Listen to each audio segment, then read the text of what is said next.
Great, so now let's look at things in a more practical way. What I want to do is give you a way of mapping out your thoughts. I'll give you a practical means for doing that.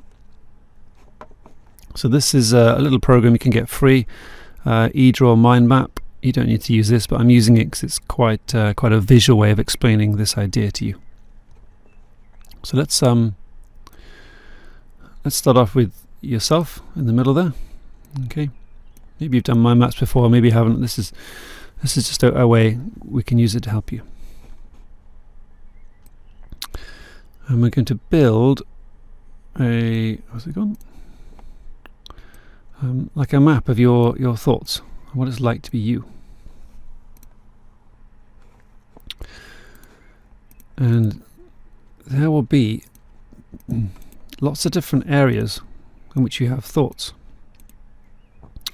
I've mentioned a few of the main ones: health, money, wealth, relationships. But there's lots of others too, obviously. And we're going to just go through a few of those for a moment and show you how to identify some of those thoughts and what to do about them, because you can't change anything unless you know it's there. All right. Okay, so each of these is going to represent an area of your life, a set of thoughts you have. And let's just identify them a bit more for you. This one could be your thoughts on money. All right. This one could be your thoughts on health.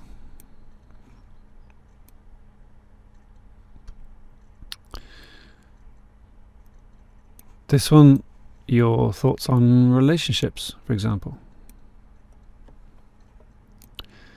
This one could be on just people, how you deal with people in general. I'm breaking relationships and people down slightly separately now.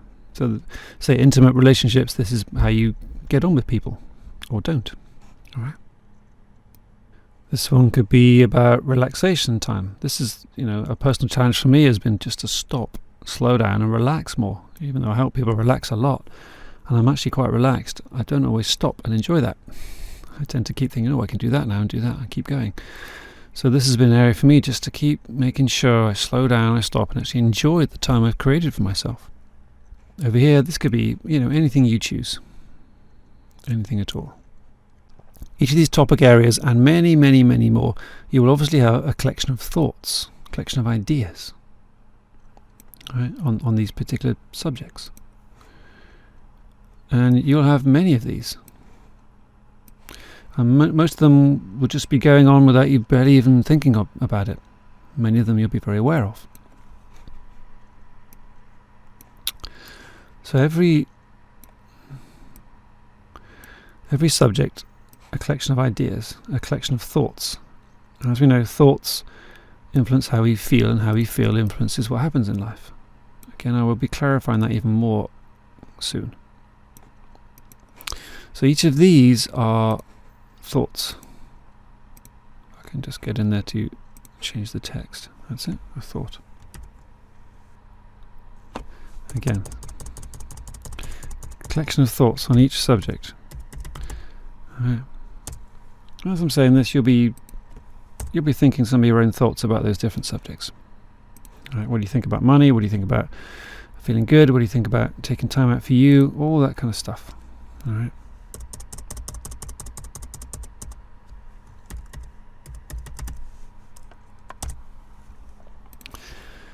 Oops, that's a good shape. Each of these thoughts you have, and they just go through your mind continuously, each of these thoughts will reflect a belief. Okay, they will reflect a belief within you. And a belief is an idea that you hold to be true. And you put emotional power, you put emotional intensity into that. You believe, you feel it to be true. A belief is an idea that you think a lot and you reinforce, and you feel it has value. You believe it to be true. You think it's true. All right? So much so that you act as if it is true. All right? Now, coming back to here for just a moment, what you think in here what you feel inside. When what you think and what you feel line up, that's a strong belief. You believe it. Alright? That's what gets you what you want. So when people are trying to think one thing but they believe something different inside, that's the conflict. That's what makes the gap. It's the belief that makes the gap. The hidden belief that makes the gap. Alright? So each of these thoughts you have will come from a belief, and some of those will be hidden beliefs. And those beliefs will be inside here somewhere, more stored within you. Okay, they'll be in the background in here. If I can send that to the back. Yep, there we go. Okay. Oops. There we go, great. So your beliefs deep inside of you will affect your experiences in each of these areas. And you'll know what they are because you'll be aware of what thoughts you have about it. About that subject. Now, I don't like to put other things down or be critical, but this is just an observation that if you spend a long time talking about things, talking about thoughts, chatting through, analysing thoughts at this level, discussing, analyse, telling the same old story again and again and again, repeating it. What do you think about this? What do you think about that? Da, da, da, da, da, da, da. That's okay, but you'd never really get down to this core belief level here. So if you try and deal with thoughts at this level, you're never really solving the problem. You just, in a way, you're buying into the drama. Alright? So what I'm going to suggest you do, and I'm going to go through this with you, is to use these thoughts to identify the hidden beliefs.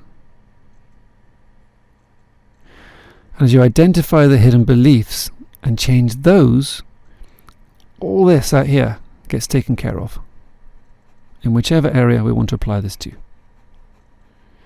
When you change your core beliefs and your thoughts begin to reflect that, obviously something begins to change. Because the added fact here is, of course, emotion.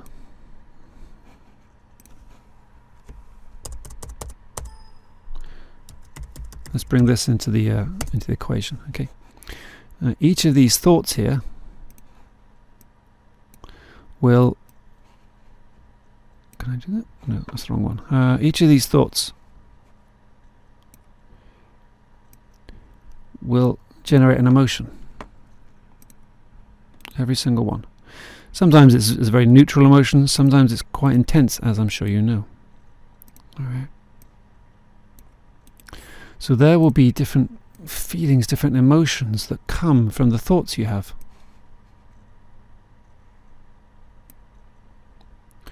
And emotions are very, very effective for identifying beliefs.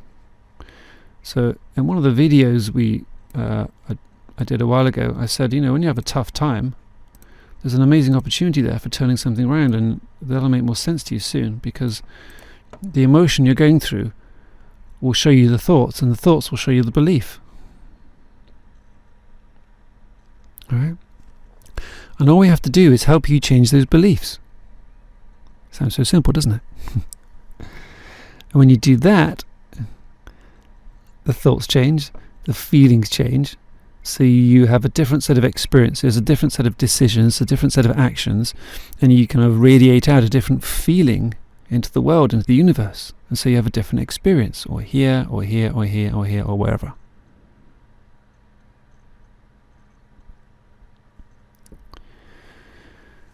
So paying attention to your thoughts and your feelings is extremely important.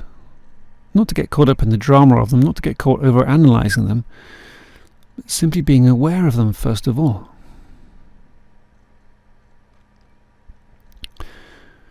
So my suggestion to you as an extremely effective exercise is, over the next few days, a few weeks until you watch the next recording, is to begin to pay attention to what you feel and just ask yourself, okay, what must I be thinking here to be feeling this? What's the thought behind this? And to make a note of these feelings and the thoughts. As many as you possibly can. As many as you possibly can. And actually write them down. If you can, write them down. I know this will seem like a chore, right? But if you do that, the benefit you get will be extremely worth it. Maybe you've done some self-analysis before, but I can guarantee you it's going to be much simpler this way. What I'm trying to do is, every time we speak, every time you watch one of these, every time you learn something, we're going to make it simpler and simpler and simpler. So if you're worried about getting into over-analysing here, don't worry about that, please. What I want to do is declutter your mind. I just want you to identify some things first of all. I don't even want you to think about where they come from. I mean, you can if you want to, but that's not part of this. I'm simply suggesting to you that whenever you feel something, pay attention to what the feeling is and ask yourself, what's the thought behind it? Or if you're just going through your day feeling slightly uncomfortable, pay attention to the thoughts just churning through your mind, the niggling thoughts again and again and again, just going through your mind. Pay attention to them. What am I thinking? What am I saying to myself here that's making me feel this? What am I thinking that's making me feel less than happy right now? What am I afraid of is a good question to ask. And as we do that, we identify the core beliefs. Because it's the difference between what you want and what you experience is going to be somewhere in here. The secret, the answer is in here. And what we're essentially saying is, when you can get the feeling of this in here, which is really getting it in here, then all this just falls into place. You're going to need some time to do this, all right? The reason why I've spread this out a bit for you is to give you time. You know, if you read a book, you read the whole book, and you put it down, you think, that's great, and then you put it down. All right? Very few people, only a few people actually bother to do the exercises and take time to do it. I'm deliberately withholding information a bit at a time here to help you, so that you can only do this bit next. All right? And then once you've done this, the next bit will be available to you. What I want to emphasize here is, please don't get into over-analysis. I just want you to notice what you're thinking, what you're feeling, the thoughts, okay? So some examples might be, let's say you've got a meeting at work and you're going in there. You might be feeling slightly anxious about it. So the thoughts might be going through your mind, gosh, he's going to be there or she's going to be there. What are they going to think of me? Oh, God, I've got to get this right because so much depends on this. Or I've got to say the right thing because my promotion depends on this. Or I really don't know what I'm talking about here. I haven't had a chance to research it. I hope they don't ask me any awkward questions. So those could be the thoughts. What if I can't answer? What if I don't know the answer? How will I feel then? For example. All right. So just pay attention to those kind of thoughts and just list them down. In one of the next parts, what I'll do is I'll tell you what to do with that. I'll show you what to do with that next. But this is the first step, first of all.